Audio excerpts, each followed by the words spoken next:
أهلا بيكم في الحكاية قبل الأخيرة من حكايات رمضان 26.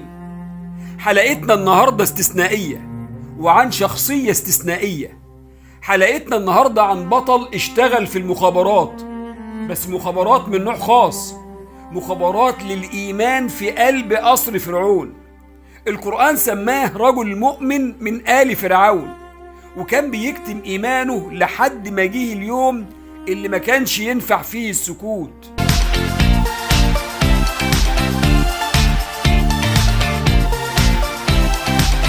فرعون كان خلاص جاب آخره من سيدنا موسى عليه السلام. فرعون جمع المستشارين بتوعه وقال لهم بوضوح: ذروني أقتل موسى. في اللحظة دي القاعة كلها سكتت إلا الرجل ده.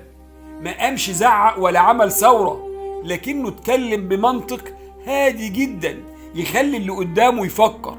بدأ كلامه بسؤال هز القاعة كلها: أتقتلون رجلا أن يقول ربي الله؟ وبدأ يحلل ليهم الموقف كأنه واحد منهم وخايف عليهم. قال لهم: الراجل ده لو كاذب فكذبوا عليه، ولو صادق يبقى احنا في ورطة كبيرة وهيقابلنا اللي وعدنا بيه. وده اللي بنسميه في علم الكلام الذكاء الاجتماعي في عرض الحقيقة. مؤمن آل فرعون ما قالش رأيه السياسي بس، ده بدأ يذكرهم بالتاريخ.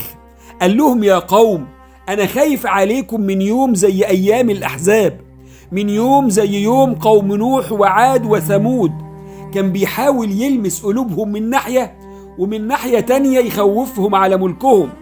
وفضل يدافع عن سيدنا موسى عليه السلام لحد ما كشف عن حقيقة إيمانه بالكامل في نهاية الحوار. فرعون طبعا ما سمعش الكلام وحاول يمكر بيه، لكن القرآن الكريم بيطمنا في سورة غافر وبيقول: فوقاه الله سيئات ما مكروا.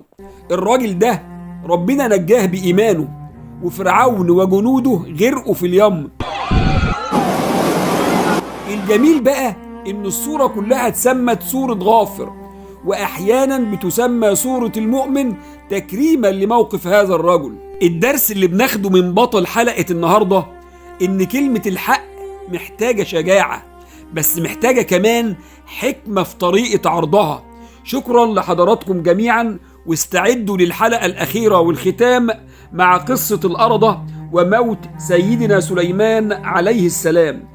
تحياتي والسلام عليكم ورحمة الله وبركاته.